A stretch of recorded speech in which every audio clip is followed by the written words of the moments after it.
Come one, come all.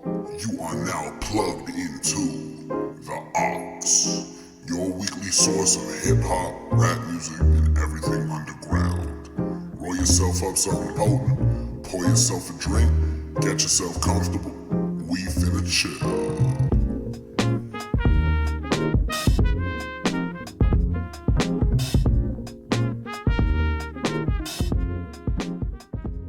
Alrighty, well, everybody, thank you for tapping in. This is the first episode of The Aux Unplugged. I'm here with the Outdoorsmen. We got Sneaky Preacher. Yes, sir. We got Big Z. What's going on? My fault, bro. I didn't mean to refer to you by your rap name. It's my fault. Off to a good start. Oh, yeah. Definitely. We're here preemptively a few weeks before the release of your most recent album, Selling Out. Mm-hmm. Yes. We're feeling good. We're feeling great. I've had a chance to listen to the album early, a handful of times. It is probably my favorite shit that you guys have done so far. Coming off the back That's of... Outstanding.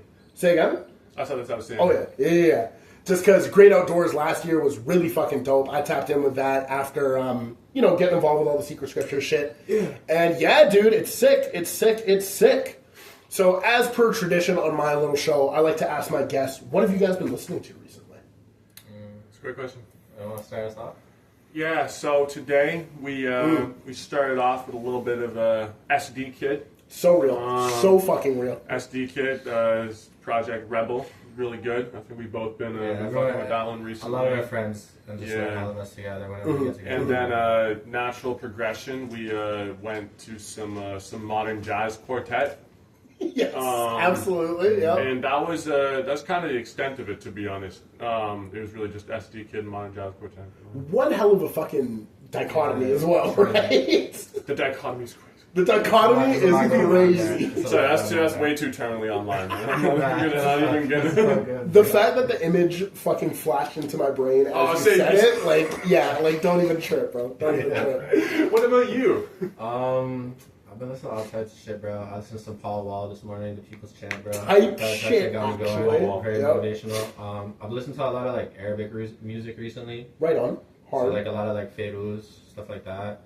Nice. Dope. And I don't know, just like random other shit. Like I ran the Woods album back today because we're gonna go see him later tonight. Yep. Re up on bad. Staying tapped in. But I feel like also me personally, I always just like listen to random shit sometimes, just like at a different time or whatever. Totally unrelated as well, but I feel like it bears mentioning. The Wave, man. He's the Wave, bro. He's free, bro. He's free, bro. It's snowing, that's a sign. I'm telling you, man. We woke up, or I woke up at least. It's a blizzard. Exactly. It's kind of fucking crazy in the Toronto streets. I can't lie. It's wild out there. But I think it's kind of symbolic that it's snowing. Max B is free. We're about to go see Billy Woods. Life is good, man. Life is fucking good, bro. Life is fucking good. This is true. This is absolutely... It's a good time, man. It's a good time. Hell yeah. So let's get right into it. For anyone tuning into the show who might not know who the Outdoorsmen are, give yourselves a little introduction. Let the people know the shit that you're on. I'm sure a lot of people are just tapped in through the Secret Scriptures and adjacently, but just as a little tradition, for lack of a better term. No, for sure. All right, so I'm Sneaky Preacher. This is my man Big Z, and together we are the rap duo known as The Outdoorsmen. We've been making music together for like 5 years now, I'd say. Roughly. We've released shit, later than that. But yeah, from Toronto, East Ends, and just trying to leave our mark on the music world. Have fun with it. Yes, sir. So that's simple. Yeah.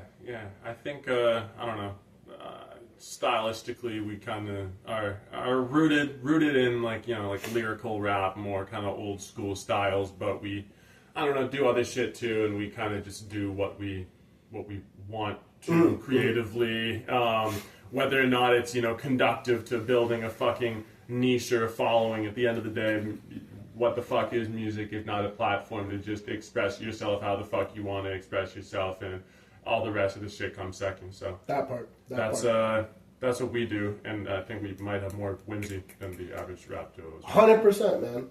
I'd say the Secret Scriptures as a collective, you guys have a lot more whimsy than a lot of the cats doing it. Even Nas now. Yo, Nas low-key be whimsical as fuck. That's a spoiler, though. They don't. We can't even let that... Yeah, y'all don't even know about that one. We're going to cut that. Yeah. One thing I really do love is coming off the back of both of your solo work. You had an album last year. Yes. The Way It Is. You had an album this year. No, is that We've all been there. We've all been We've there. all been close, there. That's That's close all enough, good. to be honest. Fuck Yeah, me. man. That's It's all all good. good. It's all Yeah.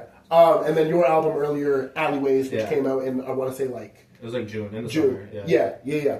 One thing I really like about the Outdoorsmen as a collective is you both individually have very different styles, all things considered. I think you lean into the more, like, scheme, rhyme heavy, almost esoteric kind of bag. You're more in, like, Z, you're more of the, I'd say, flows and, like, kind of wavy kind of aspect to the raps. You know what I mean? Yeah, we'll go with that. And, like, the thing I like about the Outdoorsmen, especially this project coming up, is, like, your styles blend so well together over the production, and, like, it's just such a fucking sick combination that, like, thank you so much for sharing it with me early, because, like, that shit is fucking crazy. Yeah, bro, it's ill as fuck, man. And we're recording this, like, a healthy amount of time before the project drops. Do we have an official release date yet? Yeah. It's gonna be on the 21st. 21st of November. 21st of November. Tap the fuck in. I mean, I don't know when this is gonna come out. I don't know what the timeline is, but I'm probably gonna announce it tomorrow. I think. Oh, type shit. Okay, dope. We have it locked in streaming already. People will know. Yeah. Just didn't get around to it today. Of course. But yeah, no. Sick, man. Sick. It's great. Yeah. And as a duo, this is your third full-length project together, correct? Yeah. Yes. Yeah. Third time's the charm. Third time is the charm. Actually, I feel like technically this is the fourth one because the actual first Outdoorsman project was thankfully never saw the light of day. Really? Thankfully, it's crazy. Was it not good? what? You say that now. What are you even talking Well, about? I mean, the working title was Billmatic. No, that's like no. Okay, see, this is like some lore. This is some lore, alright? So like we're actually gonna go deep. Okay, so the reason the Outdoorsmen formed, right? Me and this motherfucker over here are like childhood friends. Like we've known each other our whole lives, but like we kind of drifted. We were going to different high schools. COVID happened. We're both like stuck in the neighborhood. We end up linking back up, whatever. Yeah. And then we're just like we'd be chilling in his backyard, like freestyling all the time, right? And we have this other one good friend. His name's just Kieran, and he's always like with us. So he'd be there when we were freestyling and whatnot. And like he basically was like trying to like bully me into like recording these fucking freestyles. He was like, bro, like you have to drop Billmatic. Because, like, my name is Bill, you know, Illmatic, obviously. Yeah, makes sense. But now it's just like it's like a running joke. Like, literally, I was with him the other night, just at the fucking park, like, smoking. Yeah. And he was like, yo, so when's Billmatic happening? And I was telling him, like, yo, Billmatic is like it's like a ideal type. Like, Billmatic doesn't actually exist. It's just, like, the thing that we aim for, you know But then it turns out the real Billmatic was the friends we made along the way. So fucking real, actually. See, we're going to say this, and then 10 years from now, we're going to see new release from Sneaky Preacher. Billmatic. And it's like the same Illmatic cover. Oh, God. I swear, yo, fucking Ill Bill already released a Billmatic, so I'll be the second one. You can't buy there technically was already another Outdoorsman as well, which we only found out about that we found out about this after we already decided to come out with that name, but it was Action Bronson and fucking Big Body Best. Really? Their like original group was the fucking Outdoorsmen. This guy, that's crazy. I don't know if you know who Jay Love is. Yeah, like the mixtape DJ. He was like tapped in with him too. That's fucking nuts, dude. Bro, like, those three hold a very special place in my heart, just as, like, a big nigga myself. Like, it's crazy, dude. Like, I think about the Big Body Bass image of him holding the plate of food, halal in my hands. Oh, my goodness. Line, yeah, you know? that was the day Zoran won. Yeah. I saw that about, like, fucking 40 times across my timeline, man. Like, bro, I just got a fresh pair of Timbs for the winter, and the image of him, big body, at the beach, wearing a pair of Timbs. Oh, yeah, and the fucking, the vintage Allen Houston jersey. Yeah. Hey, you gotta make sure the Timbs are, waterproof. Have to, bro. Those are my swimming shoes, man. We're doing water sports. Yeah. Shout out Big Body Bass. Shout out Big Body. Real shit. This is the first corner I was ever lied to on. What's this? Like, catch me in the corner at 2 a.m. having a confrontation, you know? He has so many quotables, bro. It's incredible, man. It's incredible. Like, I was bumping, was it the one interlude he has on the one Harry Fulton Street interlude, bro? That one's so good. Crazy. Shootouts in 6 languages. Bro, we on the corner, 386 deep, looking for the meaning of life. Yeah. That's what we all crying trying to do, Spanish tears. This is poetic. It's pure. Nah, poetry. he's got a way with words. But yeah, so that was the original Outdoors. First shout Outdoorsmen. out to them. Just want to make it clear for anybody who might be watching. We did not know that was. Yeah. 100%. I only came up with the name because this guy's always fucking camping and shit. He's always outdoors. So. Type shit. Are you not a camper? I mean, like, I wish I did it more. Like, I love to be outside, but I just feel like I don't really do it. He's been more I'm an urban camper, bro. I just be in the park. He's been more outdoors historically than me. I mean, I guess I go like ways. hiking and shit. I'm like, I do all the fucking like, you know, like kind of like white guy like granola shit, you know. But like this guy was actually like he's been certifiably out here on a great deal of occasions in ways that I'm lucky to have the chance to, bro. Type shit, bro. That's real. We got fucking crazy sides. Let me make sure this is still rolling. Yeah, so real. First question. So getting into this album, Selling Out, I really like the title behind that, just because I think it's kind of funny that, you know, as indie artists can you really sell out, exactly. you know what I mean?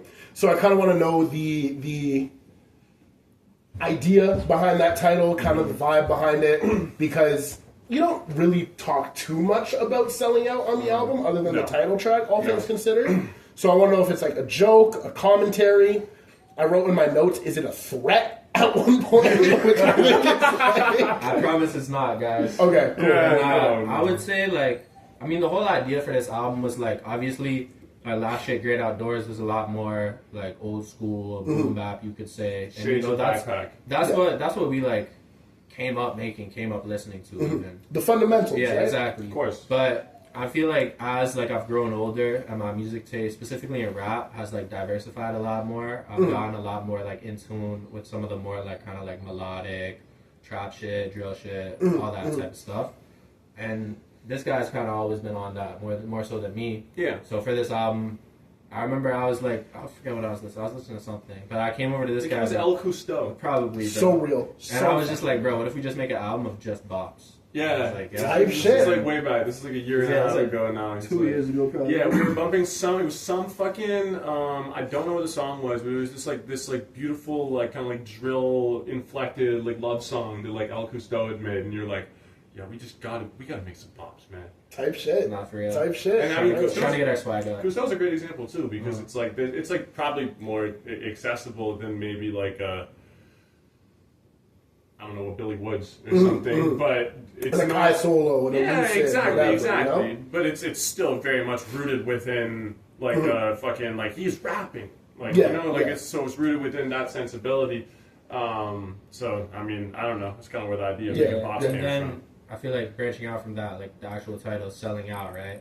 I mean, we have like the running joke of like we have to have out and all their titles with Outdoorsmen. You know? Yeah. But it also made sense in the context of we're like switching our sound up for this new album, right? That's something that like traditionally artists subdue when they get more popular, right? And they get chastised for it, like selling out. But even the idea of like selling out, it's like, what does that even really mean? You know, it's like artists can evolve, they can change their sound. It doesn't mean they sold out. I feel like our opinion is as long as you stay true to like who you are as an individual, because that's who you're going to be as an artist. There's no such thing as selling out. And even looking at it on a more like broader scale, like a cultural scale in hip hop, right?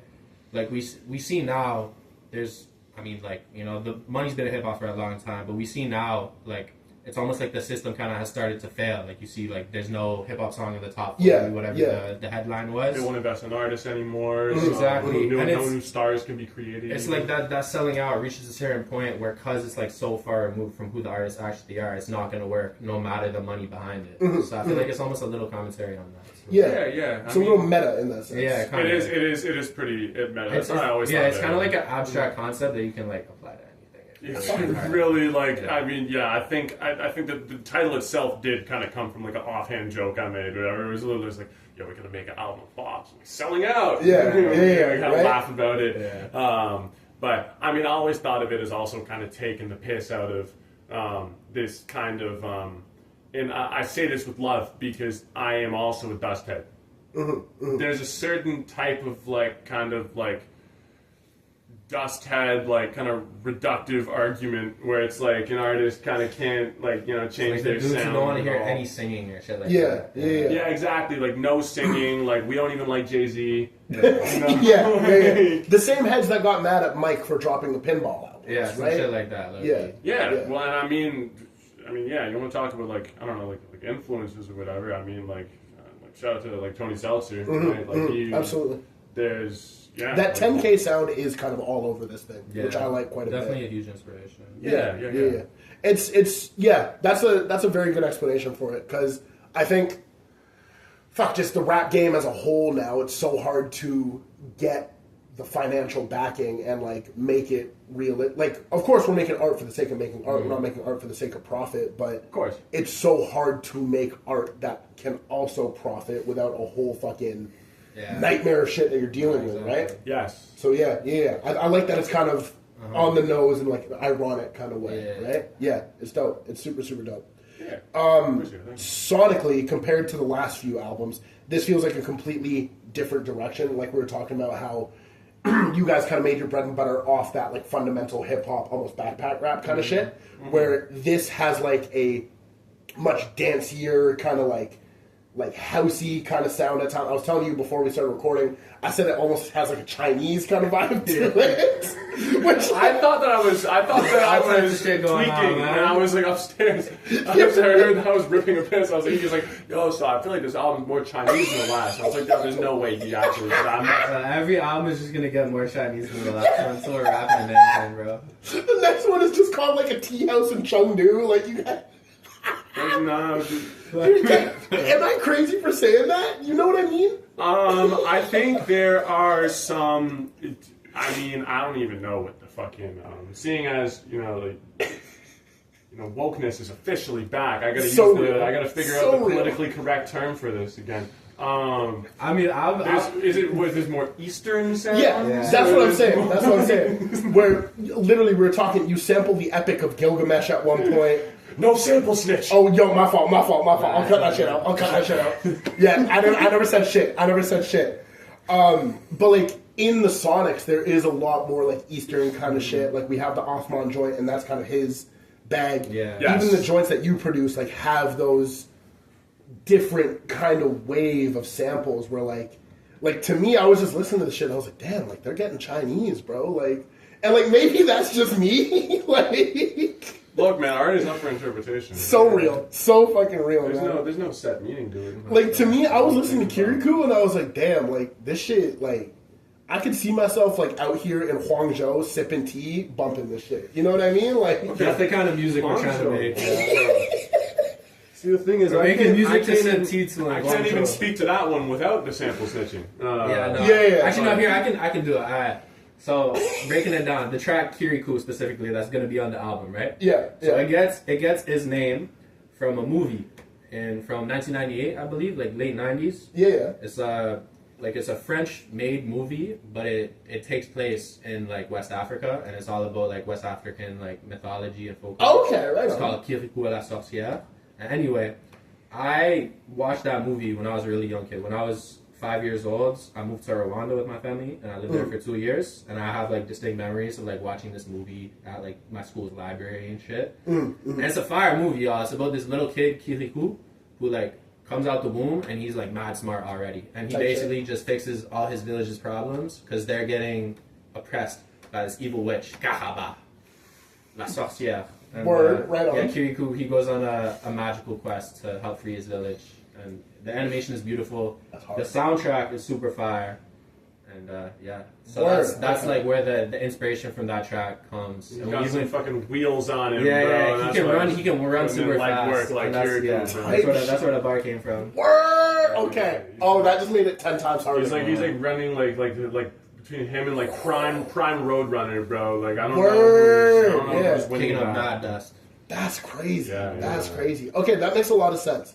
And mentioning West Africa, like I don't know where I got the Chinese from. Maybe that's just me. Like, I'm gonna keep it a stack. I've been on my mad Chinese shit recently. I fuck with that, bro. So, like, I mean, the Chinese are trying to, Bro, do it's some serious. shit in West Africa, but this is not a we geopolitics could get into that. We could get into that, but let's not. We're gonna say we're gonna do it. Okay. Acupuncture is very much similar. Yeah, the boss call was made by Xi. yeah, fuck with Tai Chi. Oh yeah, bro. I'm gonna keep it a stack. I be in my crib sometimes. I have like a nice expansive basement. I put on a speaker of just like when you think of stereotypical like Chinese music, I'd be putting that on and I'd be doing mad Tai Chi in my I fuck basement. with that, bro. So this is what you mean by you're getting Chinese? I'm getting so fucking Chinese, bro. It's crazy. That's right. Yeah, it's We're all real. getting Chinese. Like, Chinese century, bro. I'm telling you. I'm telling you. I You guys mean, gotta tap the in. American century familiation is loading,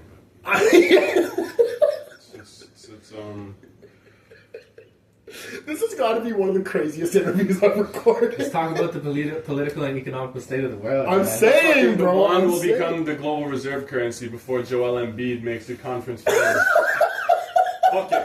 Book it, please. I'll put money on that. Yo, that's too I'll good. put one on that. Actually, it trades lower than USD right now, so perhaps not. Fuck. Okay, all right, guys, okay. back to the album. Cool. Back to the album. Yeah, I want to, we already kind of touched on it, where this was kind of the natural progression. You wanted to go into this album making more danceable, more quote-unquote marketable songs. Mm-hmm. So that makes a lot of sense. Right on. Mm-hmm. Next thing I want to get into is, I touched on it a little bit before, but as solo artists, you've kind of carved out your own sound. We've all been there, yourself with Alleyways.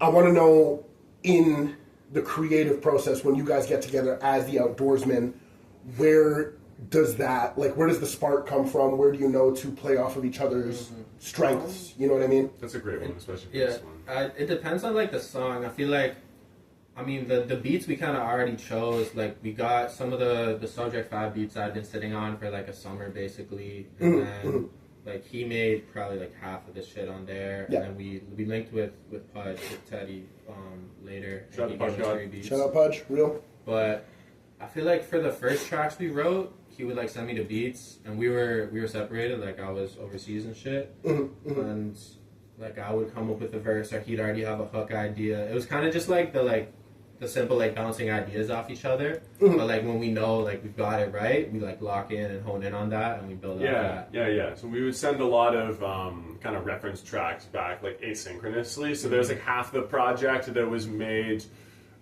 just sending shit back and forth over WhatsApp. We didn't record until we were actually back in person, but it was like, here are my 8 bars that I wrote.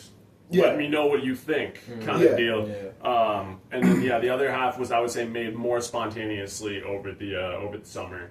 And where the spark comes from is interesting, because I always find that like when you've known someone for a while and you've been making a lot of music together for a while, there's like a natural kind of chemistry that develops. And then one good idea, because there's like a really good idea for a song when you have it. You get one good idea, and then it's like, okay, that like let me play off that, and then it becomes this like snowball effect. Yeah, It starts like rolling down the hill, gaining steam. Like one song on the project, "This Is What It's All About." It's probably my favorite one. That was like probably some of the most fun I've ever had recording a song, because it was actually like instantaneous. Yeah, Like, that one we was just, like spontaneous. played the beat. I like instantly. I was like, okay, this like, it's kind of like this like kind of softer kind of drill type of beat. Yeah. And I thought of this flow. I was like, oh, this is a really great flow. And then the fucking melody comes into my head, like, this is what it's all about. So Because this is a brief aside, but I already had that phrase bouncing around in my head because I was kind of tripping balls on mushrooms like 48 hours before, and it was like such a beautiful day. I like went to the beach with my girlfriend, and then just was like on mushrooms, and I was like, wow, this is what it's all about. This is what it's all about, So man. Yeah. that melody came like kind of like automatically. I was like, this is perfect. It's what it's all about. All that fun stuff. And then Sneaky Preacher started. He kind of had this like counter melody, and then that happened instantaneously. We're like, okay, we'll just like trade bars, 2 bars, like 4 bars, whatever. The back and forth is crazy. In the verses, and then we were kind of playing off like the rap flow that like I do in the chorus, and then like we probably like start to finish, like probably wrote that song in a span of like, I don't know, 25 minutes or something, and then like recorded it like right after, so it's like kind of instant spark, kind of like that. So that's what can happen spontaneously. The thing that we've improved on is like when we like find that spark, we know how to like capitalize on it. Yes. Find a spark, take it, and just run with it. I used to overthink a lot. He kind of helped teach me to not do that as much. And once I started kind of developing more confidence as MC, it just like you don't second guess, right? You have something. You're like, okay, I know this is good, even if it seems like a bit of a, I don't know, a stretch of my capabilities. I got to kind of challenge myself, which is like the whole point of like, or one of the points of this project in the first place is like, okay, we know we can do the more, old school backpack, whatever thing. Now let's trade bars and like sing and be kind of schizophrenic on this like vaguely Middle Eastern sounding drill beat. And we're just gonna see what happens. And if it's good, it's good, and if it's not, it's not. But it turned out to be. I thought it was pretty good. So I think you guys really hit the nail on the head with this project. Like it has such a cohesive sound throughout it, and like I can tell you guys are having fun. Like in the booth, I can tell you're enjoying yourselves making this, and like to me, that's just like that's what it's all about. That's what it's all about, man. That's what it's all about. Stream fucking selling out November 21st. Come on, man. Full circle moments. We're selling out. They're selling the fuck out. It's serious, dude. Yeah. So we're selling out on Bro, it actually does just get so meta. Yeah, there's levels to this shit, bro. I'm telling you. Y'all ain't even tapped in, bro. These motherfuckers don't know. Jackson's calling me right now. I was like, I'll call you back later. That's my boy. He co-produced a couple songs, and he did the DJ tags. The DJ tags, which is one of my favorite parts on the whole thing. Yeah, Wait the fuck up. Like, damn, bro. Don't talk to me if you have a press book, alright? That's the craziest 2 bands. All quarters. Yeah. 2 bands, all quarters is so crazy, man. That's an insane amount of quarters, dude. Yeah, you could drop that on someone's head and do some serious damage. You're giving them permanent brain You just damage. called me too, Jackson. We can pick it up if you guys want. No, it's all good. It's all good. Well, we have a limited time. Yeah. I want to say as well, like, you guys have obviously a real chemistry, knowing each other from childhood, making the music together. There's a lot of cool back and forth moments, like we mentioned, on This Is What It's All About. A couple other joints have that kind of, back and forth situation. Yes, sir. I want to know, how do you guys push each other creatively, and would you say that there's like a friendly competition between the two of you to try and like out-rap each other? I would say so for sure. Yeah, I mean, like definitely. That's like. That's the hallmark of the duo. I don't want to say it again, but that's what it's all That's about. Like, fuck, like that's what, like, the competitive spirit you have to have, and it's always hip-hop, man. like, absolutely. it never gets toxic too. It's always like in like a way where we're just trying to make the other person better. But like in terms of the trading bar shit, I feel like, I mean, with the freestyles, like that's something we've done for a while, but like to properly translate it into the music, I feel like it took a little bit of time. Like we had some older joints where we did that kind of didn't turn out as well. But yeah, like aloe vera. The first time we tried to trade bars on a track, this is a release you can find. This is like one of Naz's beat tapes. Right on. We tried to like trade bars, but we weren't counting them too good, so we wound up just like interrupting each other every 4 bars. There's like 1 bar overlap in between. I can't lie, guys. Yeah, that's probably on me. I'm not good at counting my bars, bro. I look, you don't believe it. He locked in for this one though. I did. No, it helps too, because like, I mean, like, this guy, like, he went to art school, like, he like took piano lessons and shit. He's more rooted in the actual like musical tradition than me. But I feel like I'm just like a dude who fucking loves rap type shit. Yeah. And so like when I was like learning to like do this shit, obviously I just like imitate who I liked, and then I leveled up. But I feel like I've always kept the like kind of like just like raw nature of just whatever I need to say, I'm gonna say it regardless of how I get it out. Absolutely.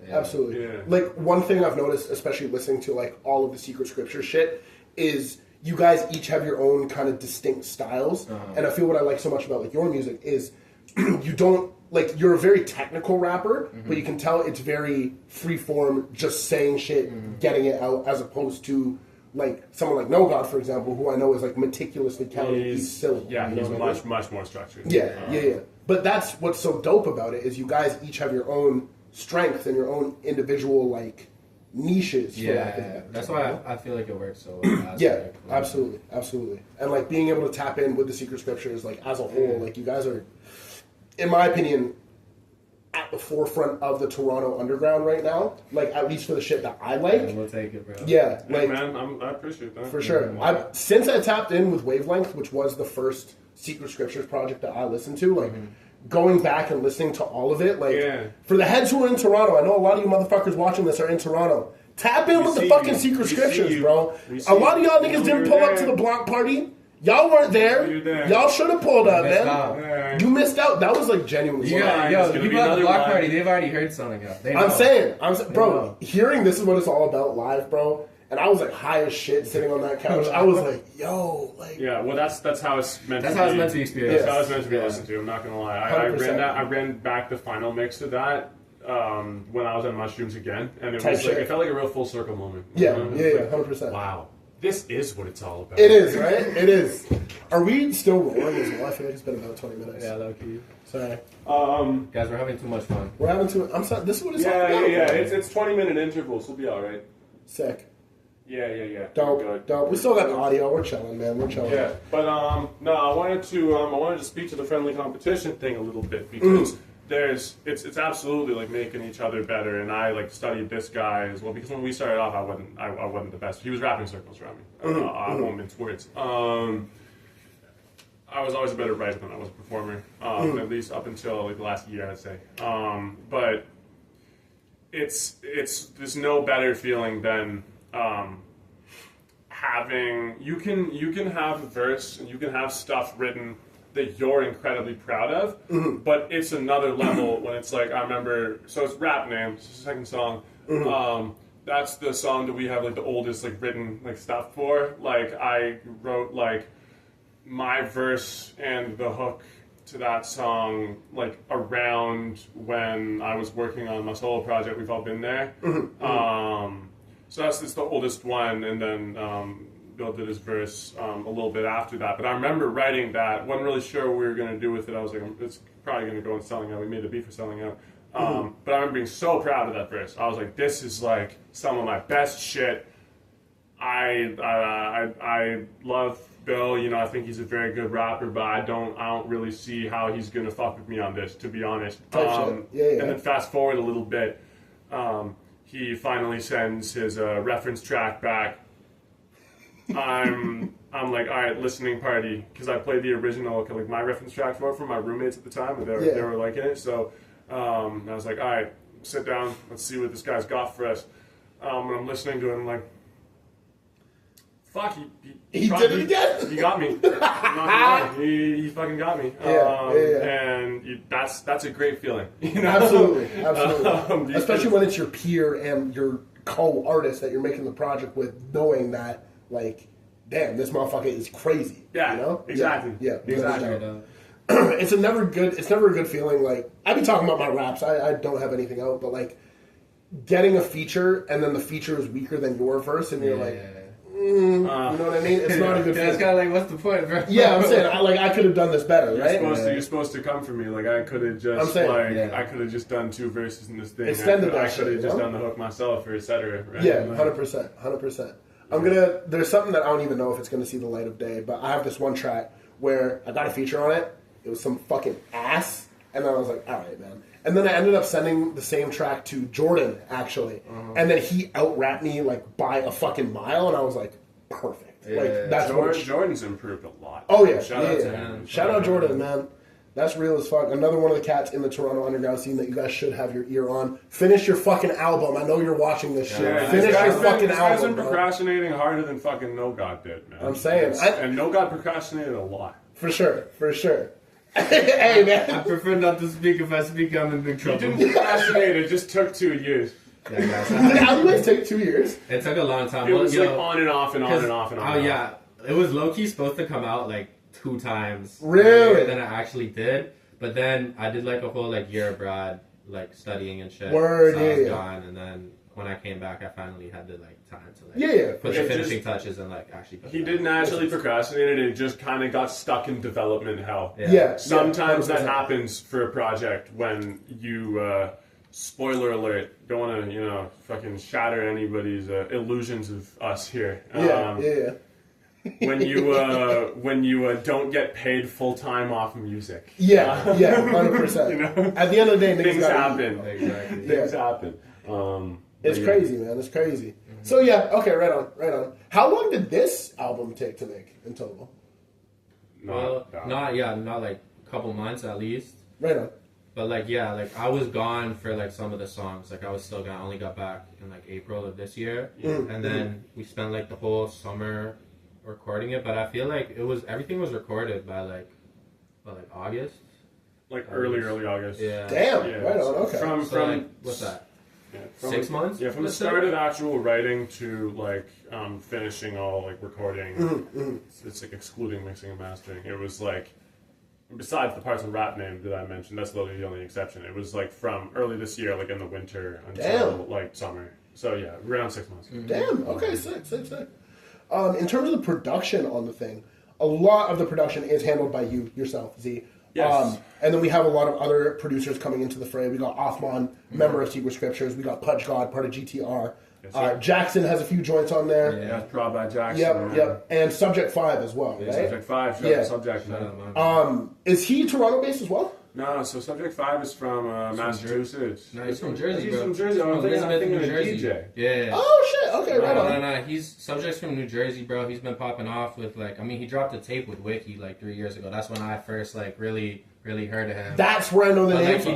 He does all that shit with fucking Pablo 24. Yes. Yeah. And he's like Lucas, man. Yeah. He has tapes with all of them. But like, I don't know. Subject's sound is just so crazy. Even some of his like, he has a SoundCloud where he puts out like some remixes, and some of his remixes are absolutely bonkers. And the thing is, like, he just reached out to me, like he DM'd me. He saw that I was following him on Instagram, whatever. He was just like shopping beats, and I was like, because I've like, bro, like I've just like started rapping, like no connections, no nothing, whatever. So to like have that, like that's even crazy. If it's just like this guy, but.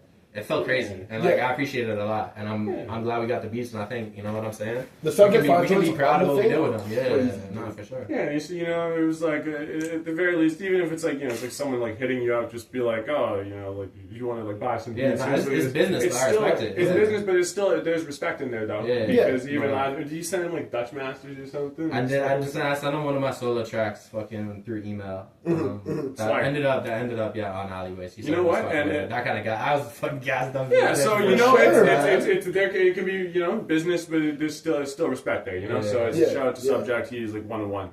For sure. Type shit. Dope. Those songs like made the fucking album, man. Especially No Prescription. That shit is crazy. That's one of my favorites. Crying in the club anthem, bro. Bro. Oh my god. I've been low key in the fucking trenches in the last like 3 fucking months. Yeah. So like, bro, that track, I was listening to that shit. I was like, damn, like, yo, like that one's for like when like you're on the grind and it's like kind of like wearing you down a little bit. But it's like, well, I don't really have another choice, bro. So I'm just gonna keep going. When I tell you, I was on the train home from my fucking day job listening to that shit, and I was just like, fuck. Focus on the mission, man. I'm telling you, bro. I'm hoping, the wish, I know what it is, but I don't fix it. It's like, I feel like that's like, because I wrote that at a time as well where I was like, also kind of like, nose to the fucking grindstone, going through it a little bit, and just like, I don't know, it's like, you know what? I don't love the way that this is going right now, but the only way out is through. Type shit. Absolutely, man. Absolutely. Yeah. Shout out the homie Paige as well. She contributed some great vocals to that. Yeah, she was killer on that. I'm so sorry I keep getting that. No, don't worry, bro. She has, bro, Paige has her own music out too. Go stream Paige Cash. Oh, type shit. Yeah, link that to me, please. At one point. Yeah. Dope. We're still rolling? Can't really tell. This is the Aux Unplugged, man. This is the fucking Wild West. We're truly unplugged. Type shit, bro. Hold on, serious. Alright, now we go. Sick. again. So overarching question about the producers is there is very much so a big sonic through line throughout this whole thing. Yeah. Did you give the producers a specific direction of the sound that you were trying to accomplish, or was it more so just kind of whatever happened? I feel like it kind of just happened naturally, like in anything, because like I mean, kind of understood. yeah, like some of the the beats were actually tailored, especially the ones like Jackson and Zach made. Yeah, and Pudge too. Yeah. He sent us like That's true, some more true. specific kind of packs. Once you got a sense of like the sound we were looking for. So the three beats that he has on here were like tailored a little bit. That makes sense. Yeah. That makes sense. Yeah.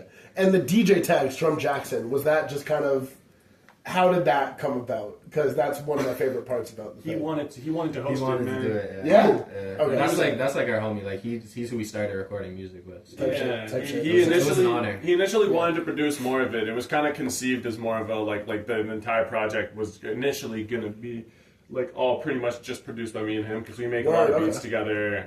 Like a lot, like there's like a lot of joints and like we've all been there. And then this one that like I love making beats with that guy. Makes sense. Initially, it was gonna be all like me and him, but then you know how like it's just, people got like schedules and such, and it's like he has to work on his own stuff as well, which I'm really excited for. Plus, like he's like engineers all our shit, and, like, did the fucking cover, you know, like he's a fucking, he did the cover, right? Yeah, he's a fucking workhorse already, you know. So I don't want to.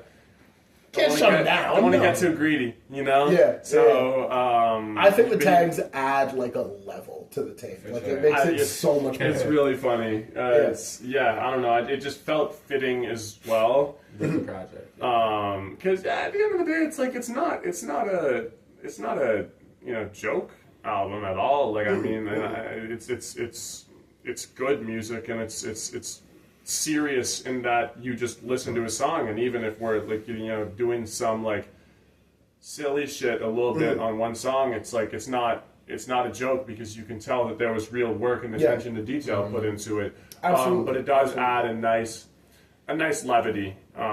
Makes it light. Makes it not as like Exactly. It's hard to sit down and listen to a project of a motherfucker just bleeding his soul out for like fucking 40 minutes back to back. Shout out to No God. You're foul for that.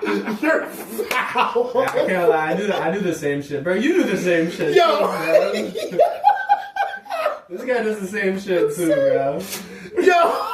No, if you're watching this, I love you, man. Oh yeah. And I loved Wavelength. You know I loved Wavelength. Oh yeah. That's low key in my top 10 this year. Go bump Hemlock Trees by Big Z too, bro. Type shit, Actually, a actually. motherfucker pouring a solo for 7 minutes, man.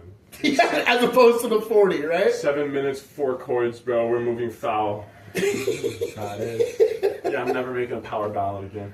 I think you should, man. It was fine. That shit was crazy, dude. People say that, but nah, the next solo project is very far away. But For sure, I mean, for sure. that one's a little bit more, back to the basics. So I got you. But fuck, where were we at? Oh, yeah, it's the producer tags. Yeah, I don't know. It's just at the end of the day, he was like, oh, well, he was doing like less production on it or whatever, so he was like, yo, can I host this shit? I'm like, of course, bro. Absolutely. Like, this is like, I've always kind of thought of him, like, especially when we were like working on like just getting off the ground. He was always kind of like the secret third outdoorsman in a lot of ways. Yeah, you know, absolutely, absolutely. Like The Polly Chris to the Arm and Hammer, if you will. Yeah, sure. I mean, I wish. In Like, spirit, shit, in spirit, yeah. Yeah. But Right on. yeah, so it was just fun to hear him kind of like, monologue, take the piss out of certain types of people in like the Toronto scene as well. Like, I was down bad, but I rock polo now. Stand outside of apartment 200 for 2 hours. Damn, I look good. Like that. That's it reminds you that at the end of the day, despite the album title being a little tongue-in-cheek, we would always rather take the piss out of, I don't even know what you call them, man. The people who go to apartment 200. Yeah. Don't go to apartment 200, guys. Don't go there. You have experience? Yes. Yeah. Too much experience. Oh, Thankfully, I've never been, guys. This might be a story time for another podcast episode. Dude. All you need to know is, like, I'm the kind of guy who'd be getting into situations, to say the least. Okay. And the situations at apartment 200 never result in anything good. That's what I've heard. Yeah. I couldn't really tell you what situations I've only ever waited outside. Yeah, you're lucky, bro. You're lucky. So I don't see how I can hate from outside apartment 200 because I can't even get in. Bro, it's good that you can't get in, bro. Like, okay. I was half-hearted. Yeah. I didn't really try, to be honest. Bring it down. So, next question. Yeah, next question. Anyways, okay, cool. Back to the subject. Oh, fuck. I'd say, lyrically, the album feels very playful, sharp, kind of, like, there are a lot of tongue-in-cheek moments, but still talking about the real shit. Mm-hmm. Where were you drawing from creatively to try and get this kind of sound and lyrical content from? Was there any, like, specific topics that you were thinking about, any things that you want to explore? Because I feel it's pretty cohesive lyrically, like you're talking about the same shit throughout the project. Was there anything in specific that you were drawing from inspiration-wise? I feel like you have a line on "This is what it's all about," which I really like. Evolve. You got to ball without compromising your principles. Just vibe a little. Type shit. You know? Type shit. And I feel like that to me kind of feels like the ethos, so to speak, of what we were kind of going for with it a little bit, where it's like, I don't want to show out, right? At the end of the day, it's still grounded within, like, I'm really fucking trying to, like, rap, right? But, show out a little bit, flex what you have, but, not flexing what you don't have, because that kind of defeats the purpose. Yes, absolutely. But takes still, authenticity. Yeah, still try to, not compromising your principles, right? That would be compromising it. You have to still keep it real. You know what I mean? Even in the fucking opener or whatever, it's like you have to speak how you feel. It's like 21 Blunt Salute. Like, my whole verse is I'm talking about, like, I'm getting fly. I'm, rocking the hardest fits. And Stephen Harper was in Parliament. Like, all that type of stuff. And then this guy can't get... Fuck Stephen Harper. Fuck Stephen Harper. Man. Fuck that guy. And that fuck-ass haircut, bro. Oh, God. He's a terrible haircut. He looks like that haircut looks like he could be the forgotten, like, fucking fifth member of Oasis. I'm saying, bro. But the worst Ringo crazy song. new conspiracy theory just. Stephen Harper's the forgotten Gallagher brother. Oh, God.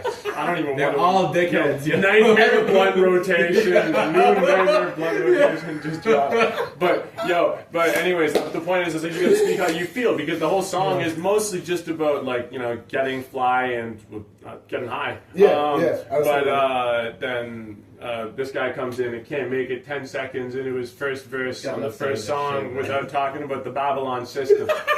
And it's like, but the thing is, it's absolutely true. Yeah, 100%.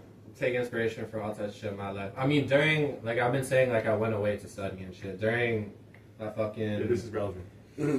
A lot of the times when I was, like, writing for Selling Out, or just, like, the time leading up to it, like, I was away studying in Ghana, like, all over Ghana, and just, like, learning about the history there, and actually, like, getting to see what's going on there, getting a broader worldview, you could say.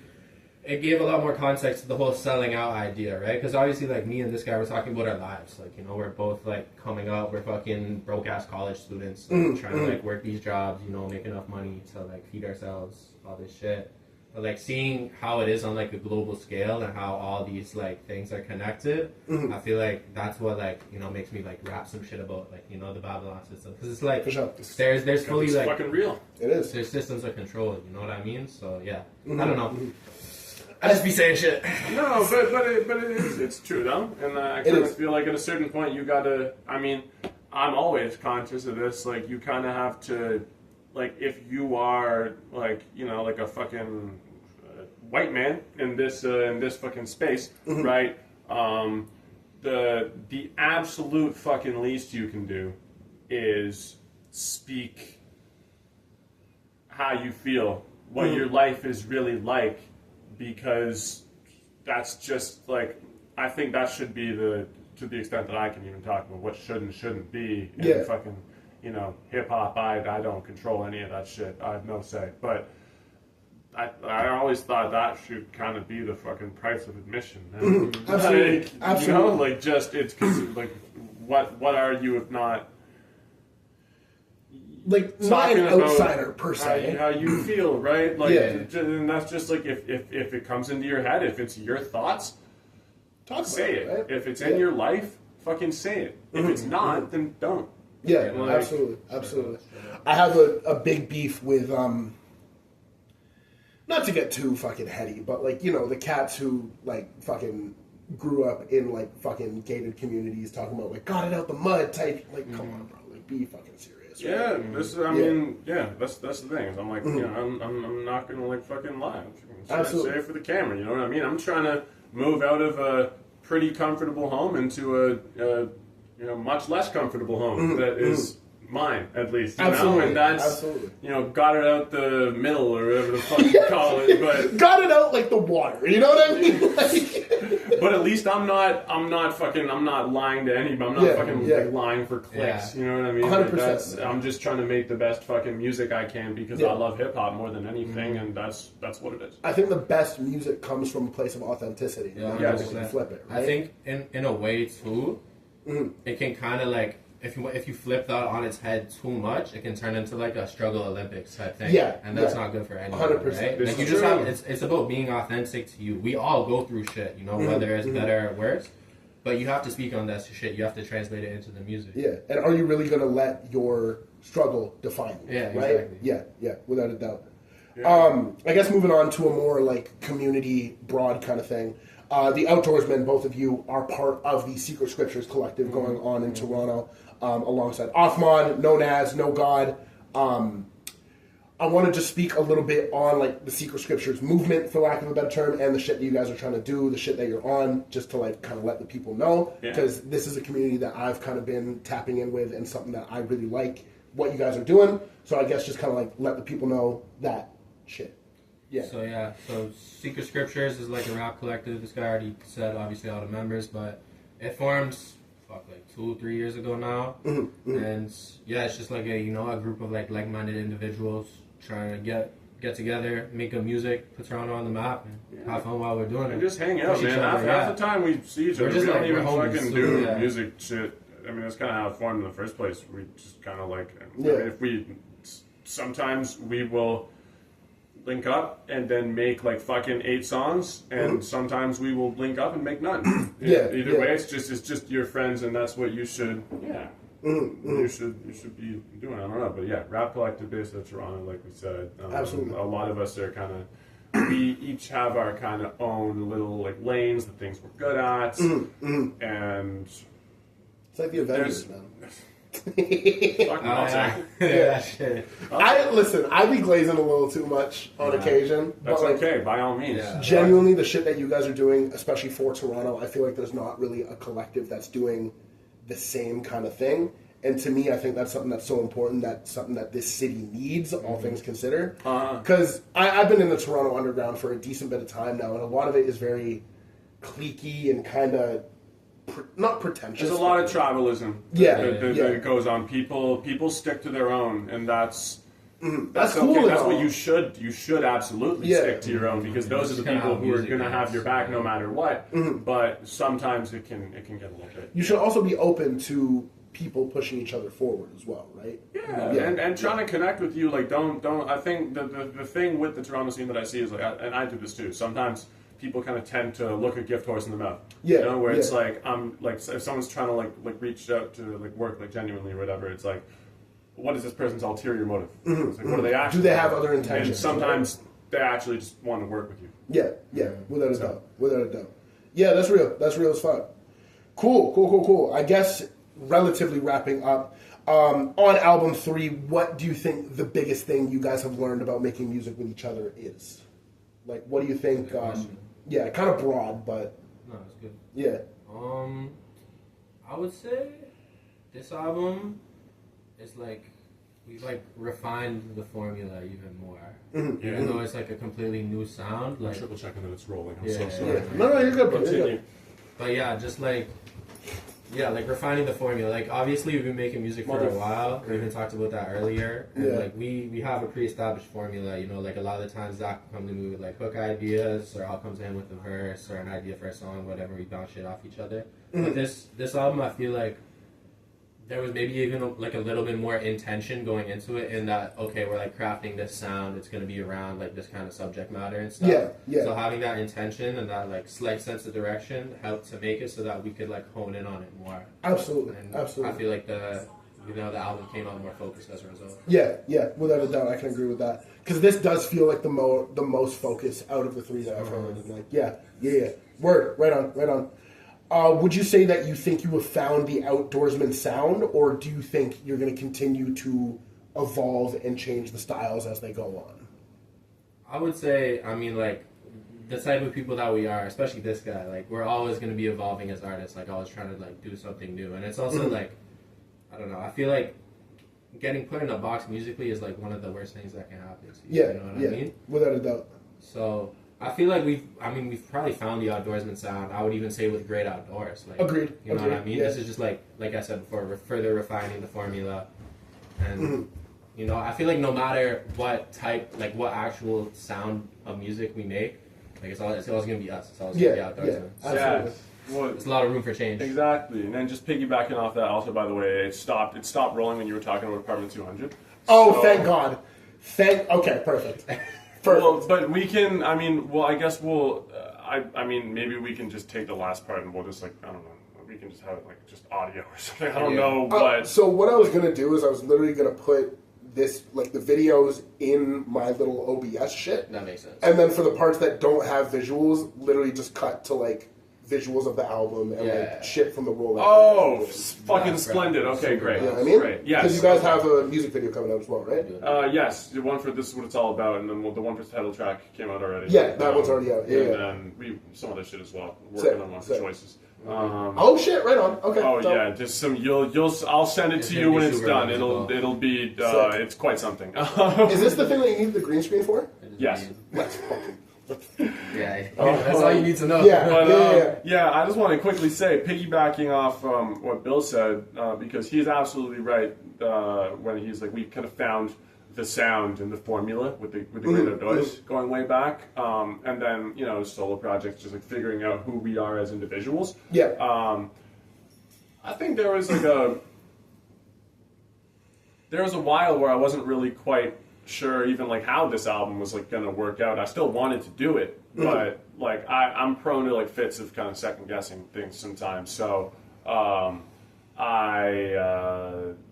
guess the biggest thing I learned is that you absolutely can like evolve alongside someone and like continue to like update, tweak, etc. If the Great Outdoors was like finding what works, this is, I don't know, I guess like finding new things that work. Great Outdoors, I thought we did one thing very well on it, whereas we're doing like a bunch of shit here and still having it be, I don't know, more approachable for certain new listeners is a nice bonus, but really it was mostly just about branching out always. So I think that was my biggest takeaway, is I felt that it was easier to branch out solo, and at the time it was, and then with this one I was kind of like, oh, branching out, kind of co-piloting with someone else is actually easier than I thought it was. It helps when you know them for this long, but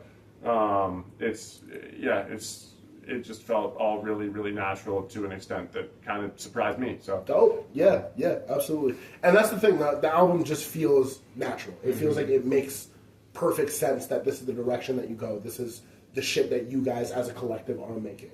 That's like speaking to the authenticity again, like that's that's a good thing. That's how it should be. I feel absolutely. I guess another super broad question: after selling out, what's next? Is there more music? Is there anything that you're excited about that you can tease? Anything that you can leave the listeners with? I would say, obviously, like, we dropped our solo albums, and then we came back together to do this. So we got all go and listen to those. But I feel like after this, we're definitely, like, focused on solo projects. We've kind of already started, like, the process behind ones. Yes. And this guy's working on his second solo project. Sick. He can talk to you more about that. And then I'm working on something like fully produced by Othman right now. It's still in the very early stages, but hopefully. You say very early stages and you have like 13 songs. Bro, there's gonna be a lot of songs, but hopefully by like, I don't know, I don't want to give no date, but like next summer, let's say. Oh, that's gonna be crazy. We'll have something. There's That's some gonna be great crazy. shit on there. So yeah, it's back to solo project mode, and then stuff in the Secret Scriptures guys too. Don't want to give away too much, but both like everybody else has got. Great Everyone's shit been on. working, Something in the works. This motherfucking No God sends me his entire unreleased catalog. Yeah, nah, that makes sense. Yeah, like I heard, It's getting big. it's getting big. It's getting big for sure. Did you hear any of the new one? Yes, yeah. They're I like them a lot. Some of them are cool. Some of them are funny. Yeah. Are you? Which one are you referring to specifically? Bro, I forget the titles, man. Was it the one that we were listening to? It's the one we listened to. Halifax? Yeah, the one we listened to together, and we were both like, "It was kind of scary, bro." This is kind of.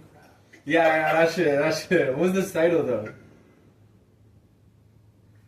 See, I don't remember. Yeah. It was some weird PTY drill shit. Oh yeah. But yeah. Yeah, I think that's pretty much everything I wanted to touch on. Thank you guys so much for sitting down with me. Thank you for letting me into your fucking home. Appreciate you. Thank you. Thank you for having us on the Yeah, pod, of course, bro. of course. One thing I really like to ask my guests at the end of the show, if I were to pick a song off of the album to close the episode out with, what song would you pick? I feel like it has to be This Is What It's All About. Has to be. Has to be. Yeah. And then we'll send you the fucking music video that you can play, man. Oh yeah? Yeah, we're gonna have more footage. Sneaky. As soon as Nas gets that final. I'm saying, Naz, lock in, bro. Lock The camera's not in. even rolling anymore. I'm not gonna lie, it hasn't been rolling for the last 15 minutes. Okay, yeah, that's fine. We're gonna figure it out. I'll send you footage to supplement it. And stuff. Yeah, absolutely. But yeah. Thank you guys so much for tuning into the Aux. We appreciate you guys. Stream The Outdoorsmen, selling out November 21st. Tap in. We'll figure out when this episode is dropping. Thank you guys so much for listening to the Aux. We appreciate y'all. Peace, love, bless all around. Yes, sir. You already More know. life, more blessings. Tap in. Yes, sir.